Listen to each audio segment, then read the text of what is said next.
little short.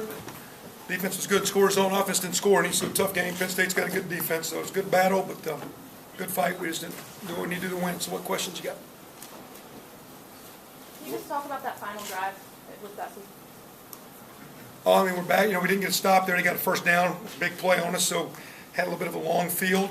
At the end we ran out of time, so we had to just throw, chunk one up that was underthrown a little bit, into the wind. But the last two drives were, a little bit more just straight 2-minute, hit a few passes. Prior to that, though, just offense wasn't, just didn't click too much. So we had to work for everything. We had one good drive backed up with some running plays.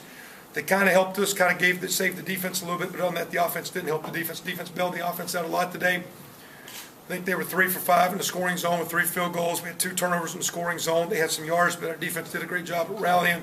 Their one long touchdown, we're in a double coverage that we ought to have it covered up, and we busted it. So. How good was Penn State up front? They're good. They're always good. Big, stout, strong, mature, and we're a little, we've done a lot here with, kind of trying to lean our guys, give them shape. Now we've got to build them back up. Kind of thought we were a little soft to begin with, so we've kind of stripped some things down, but we've got to build back, and we can do a little bit through recruiting, but it's really through a little bit of time, and we're on that right now. I mean, we got guys have to practice every day doing a boatload of things with some nutritionists of trying to internally or during the season internally build us as we move forward. But they're a little overpowering, and with their size. And that being said, that allows them in coverage to not overly aggressively play corners and safeties where they keep everything in front of you. And so they're just a big, stout team, and they make you work at it. And again, that's why they're one of the better defenses in the league. The fact that Keel was starting Keel, what was the impetus for that? Ed Wright had an ankle sprain, didn't practice all week. Thoughts on the way he played, Dustin? It's okay. Went the wrong way several times. Got blood still. Around 50%. Of course, didn't get a lot of help.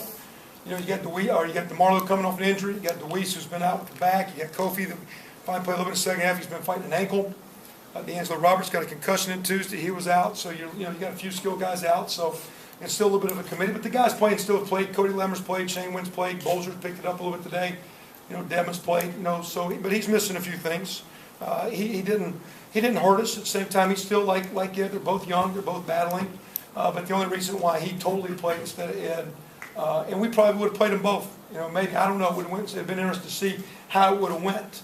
But Ed was not. Now he's close, and I don't know if he could have played today, but he looks like the way he's moving around. By Monday, he'll be close to practicing, and we'll have both of them next week as we move forward. And is there an issue or a controversy or who we got? We'll figure that one out when we get to Monday. But right now, Dusty played well. He needs his supporting cast to play better, but he also has some glitches, and as he plays, he'll keep coming along. Did you think he progressed well throughout the game, or did you think did you think he progressed well toward the end with that long touchdown drive? Or yeah, I thought even the last drive, the last ball got kind of caught in the air and it kind of came off his hand funky. But he, for the most part, when we got in rhythm, when we blocked, when protection was there, when the run game was there, he was solid. So again, like I said, again, they both have been good through the long haul. Ed took care of the ball a little bit better last week, just to give us a spark. He came in very fortunate, very opportunistic when he came in. This week, our guy last week hurt his ankle in the game, and it was bad enough he wasn't able to practice. So, Coach, hey, nice to meet you, John Fishnock with the Herald and Jasper. Coming in today with your first Big Ten season opener, can you talk about the energy level and the excitement that you wanted not only the players to bring and the fans, and how happy you were with the atmosphere that was created? It was good. I hope it can be better as we move forward and get the crowd going. We really talked a lot. We made a big deal with our players about the awareness we were doing for the cancer thing, and we're doing that to raise money, but we're doing it talking about people that are fighting cancer. It's game day every day.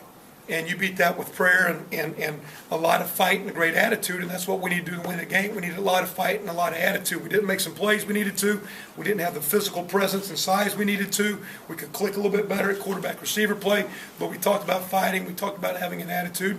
And for the most part, I was proud of the kids. I thought they did that. I was kind of sorry the way we started the second half because I kind of felt Penn State would come out saying, hey, let's go. We opening kick out of bounds, defense rallied, then we turn it over. I didn't like, other than that glitch, and maybe physically not having the presence to have a run game going, I thought our kids battled, and I was proud of them. If we continue that, I told them afterwards, I apologize for the results that we're not getting them as coaches, but I see the gains they're making, and to keep the attitude and keep the fight, and they're going to have a lot of great things as we move forward. Did you see the guys with an intensity level increase the fact that they're going into conference play?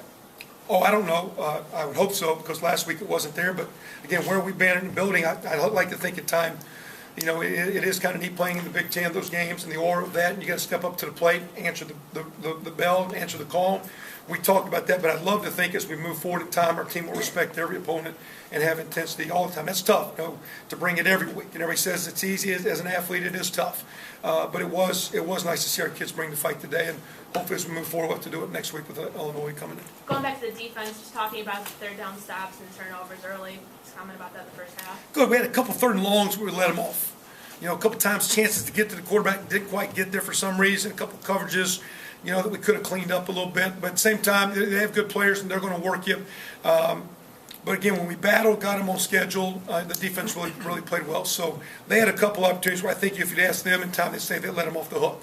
No disrespect to Penn State. I think, again, we were close, played a pretty good defensive game, had a chance to even play it better than we played. And we'll use that as a building block and keep those guys moving forward because they'll need to play better as we go into next week. Can you give us a status update on Wilson?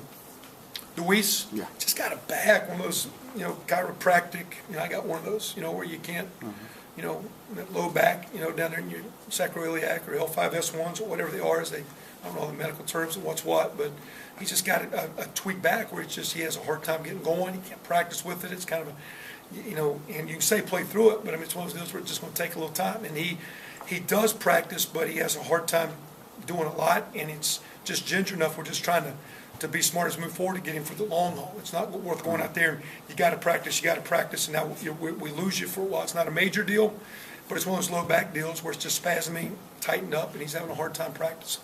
On Penn State's last drive, they got 2nd and 3 at the 40, and then you looked like you got a little animated in the timeouts, just trying to fire this. Oh, I didn't like the calls on the field, and then they allowed them a few more seconds to get their substitutions, if we know. But also I appreciate our defense. Our deal today was to keep fighting, and even when it didn't go, keep fighting. And I appreciate. Now I wish we'd got that stop a little bit earlier because we let them kind of flip the field and gave us a long field. You know, we didn't. You know, we actually thought we were playing good enough defense that instead of onside with the short field, we were going to kick it deep. We didn't get a great kick. They had their hands team out there expecting an onside. I would have liked to have pinned them down a little bit deeper. They popped that first down on us and got out there a little farther, got us to midfield. Terry made it a little tougher. Would have loved to have seen that about 1 minute earlier. And if that's the case, I think we had time where maybe instead of chunking it in, we could have got it to the 25, 20, 15, maybe had a more realistic shot to get a couple in the end zone. It was a really long stretch for the offense. I think it was 10 straight possessions with either a punt or a turnover. But those last two possessions, you know, they go down, score, come down, and Dusty throws that last one towards the end zone. Do those last two possessions kind of negate what happened before? Like, do you think those are really things that you guys improved upon and can move forward? Or is that something that, you know, is going to have trouble, like, staying consistent from week to week? Well, I mean, again, staying consistent is run game, line play, staying on schedule, not getting third and longs, not drop passes, you know, which you know, we did a deal a couple years ago. Every time you drop a pass, you typically punt. The 1 year we did was 21% of the time you punt with the drop pass. I mean, it's a zero play. So, you know, we just had some things that got us behind schedule. Is that a sign of things we improved? I don't know. We just finally got into a passing rhythm, you know, clicked, whatever. Why it wasn't there earlier, don't know. But again, we cannot play that long with you know, we can't put our defense consistently in those positions, expect them to hang in there because they battled for us today. We need the offense, and I'm an offensive guy. We need the offense to hold the rope and pull their end of the bargain here. What do you think? One more question, Some of guys. the young guys that got starts on defense, Bobby, Faris, Drew. What do you think of Yeah, well, and Jarrell Drain jacked an ankle up on Wednesday. They thought he broke it, and a deal which is going to be, but found it's just a sprain. You know, or he'll miss a couple 3 weeks. Could have been. We thought Wednesday could have been the end of his season. Now it looks like we'll get him back, but that forced Flo and Drew. Like I said last week, our safeties have been so leading tacklers, but they've missed tackles. Drew and Flo are some young guys. They had the opportunity. I know one time we did bust a coverage, gave them a shot down the middle where they kicked the field goal later, almost a touchdown in the first half. One of those guys did bust a coverage, but those are guys when I say we need guys to be giving us more. It was nice for Drew Harden. It was nice for Jamon Chester a week ago to step up and give us a little bit today. Some of those guys in that sophomore, junior class need to start stepping up and answering. It was good to see those two guys. I thought they did okay. Bobby probably should have been playing early. We had him inside a D tackle. Where the end was going, we moved him a couple weeks ago to D end. He's still learning it, but he is stronger, plays with his hands, plays with leverage. For a young guy, he actually plays better than some of our guys we got in there, and that's a young guy we'll keep working with. So, all right, guys, appreciate it.